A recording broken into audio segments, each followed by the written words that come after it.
Nós temos aprendido que a dúvida enfraquece. Ela enfraquece porque ela divide o duvidoso, o duvidador, em várias partes. Quando você cede à dúvida, você fica dividido, no mínimo em duas partes, talvez em mais, e assim a sua força vai sendo fragmentada, você vai sendo enfraquecido. A dúvida, ela é consequência da desobediência a Deus, do pecado, da escolha de conhecer o bem e o mal. Antes do homem cair no pecado, não havia dúvida, porque o homem só conhecia o bem. Mas quando ele decidiu conhecer também o mal, então ele conheceu a dualidade. Ele conheceu o bem, ele conheceu o mal. Ele conheceu o que é justo e o que é injusto. Ele conheceu a bondade e a maldade, e assim por diante. Ora, desde então, graças ao patrocínio de Adão e Eva, nós fomos presenteados com a maldição da dúvida que corre nas nossas veias. Mas qual é a cura? Se Deus deu a solução para o pecado, logo, ele também deu a solução para a dúvida. O homem caiu no pecado. O que é que Deus fez para resolver o pecado humano? Ele deu o filho dele, ele ofereceu o seu filho no lugar das pessoas que pecaram, para que aquelas que crerem nele não sofram o dano do pecado, não paguem o preço do pecado, que é a própria vida, mas recebam a vida eterna. Então, quem crê no Senhor Jesus, e não é um crer de boca, mas é um crer com a vida, com atitudes, então esta pessoa é perdoada do seu pecado, dos seus pecados, e desde então ela passa a viver em novidade de vida, em obediência à palavra de Deus. Está livre do mal, dos pecados dela, ainda que nós estamos inseridos neste mundo que as pessoas vivem no pecado e nós estamos sujeitos às consequências dos pecados dos outros também, né? Aí você entende o porquê tanta injustiça no mundo e que os justos sofrem injustiça. Então, Deus resolveu o problema do pecado.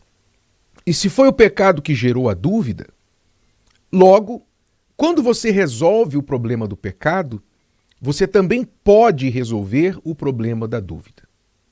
Primeira coisa que acontece quando você resolve o problema do pecado é que você não tem mais a má consciência. Quando a pessoa peca, você pode observar isso desde criança. A criança, quando ela faz alguma coisa errada, ela logo denuncia, não é isso?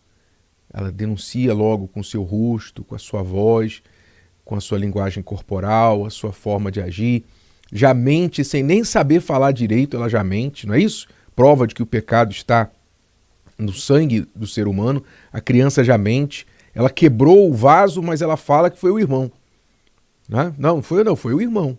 Ela já mente, por causa do medo. Mas você vê ali, estampado na criança, as provas da mentira. Não é? Ela mentiu, ela provou com o seu comportamento. Quer dizer, a má consciência dela a denuncia. Quando a pessoa se livra do pecado, ela se livra da má consciência. Então ela não tem medo de falar a verdade, ela não tem medo de olhar nos olhos, ela não tem medo de estar perto, que são todas as coisas que a pessoa que está no pecado tem. Ela tem medo, dúvida, ela foge, ela se esconde, ela evita, ela gagueja, enfim. Ela está dividida dentro dela mesma, está sendo acusada pela sua própria consciência.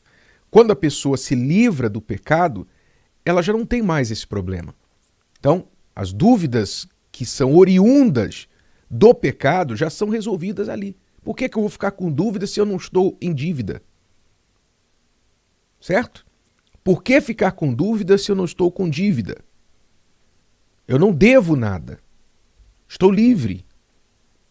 Então, eis uma das razões principais, um dos incentivos principais para você não viver na desobediência a Deus. Você não ficar devendo nada ao diabo. Então, quando você abandona o pecado, você não tem mais dívida com o mal, e, portanto, você está livre, não há mais razão para a dúvida. Mas mesmo assim, mesmo não estando no pecado, há outros tipos de dúvidas. Dúvidas que vêm por palavras de pessoas. Você está numa boa, tranquilo, não está pensando nada errado, nenhuma dúvida está no seu coração, aí de repente chega uma mensagem no seu celular. De repente chega uma pessoa próxima e te dá uma informação ruim, negativa, ameaçadora. Ali você tem que tomar uma decisão. O que é que você faz com aquela informação? O coração humano, natural, ele pode se intimidar, ele pode balançar, ele pode ficar com medo, a pessoa tem reações fisiológicas, o coração começa a acelerar, não é? Dá um frio na barriga, a pessoa fica tremendo, nervosa, ela é agitada, ela quer ligar logo para alguém, fazer alguma coisa, fica com medo. Uma palavra pode mudar o estado fisiológico e também emocional de uma pessoa. Uma palavra. Quer dizer, se ela estiver com as suas defesas baixas. Porque quando nós vivemos na fé, nós temos que aprender a manter as nossas defesas sempre ativadas. É como a nação de Israel. Lá em Israel, eles têm que manter o domo de ferro, né? O domo de ferro, que é aquele sistema antimíssil, que eles têm que estar sempre atentos, ativados, quando vem algum míssil de outro lado, de outra nação, o domo de ferro é ativado e eles vão lá e desativam, eles destroem aquele míssil no ar. Antes do míssil chegar na terra, bater em qualquer lugar e causar dano, o domo de ferro vai lá, o sistema do domo de ferro vai lá no ar, dispara um outro míssil, um contramíssil, e atinge aquele míssil no ar.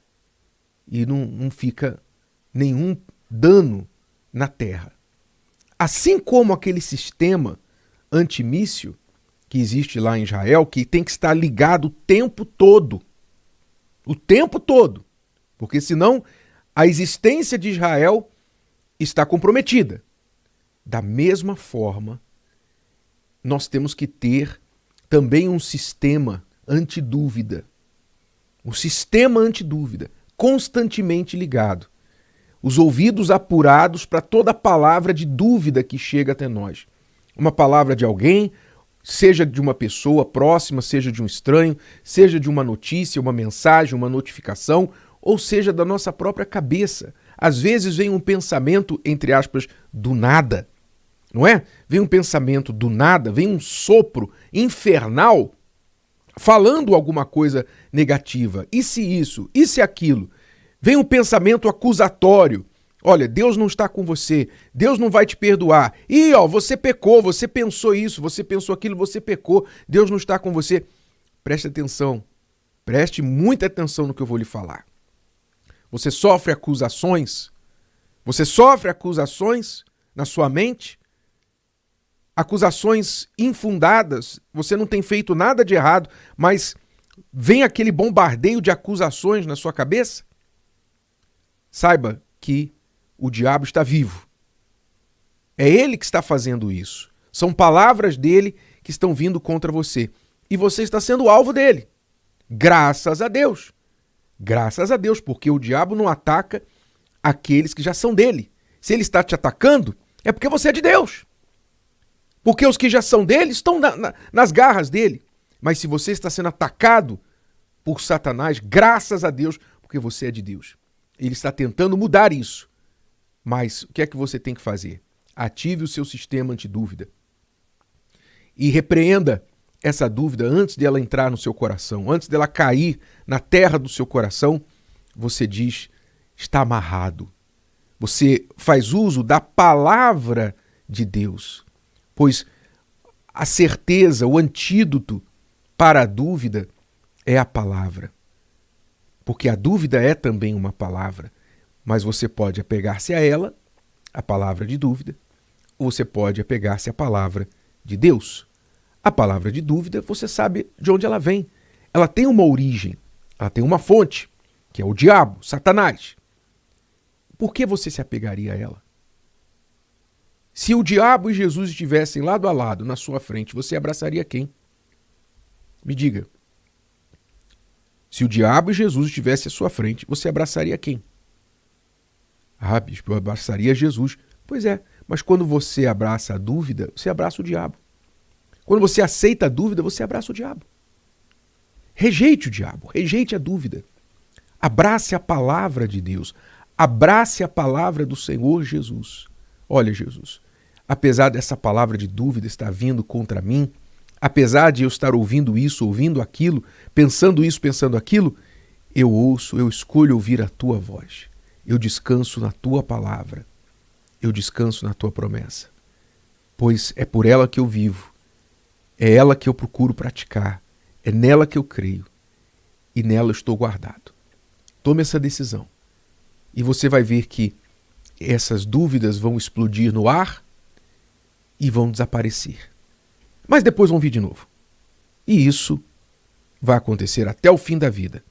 Pois o diabo sempre vai ser diabo até o fim. Mas Deus também sempre será Deus. De que lado você está e a quem você está abraçado?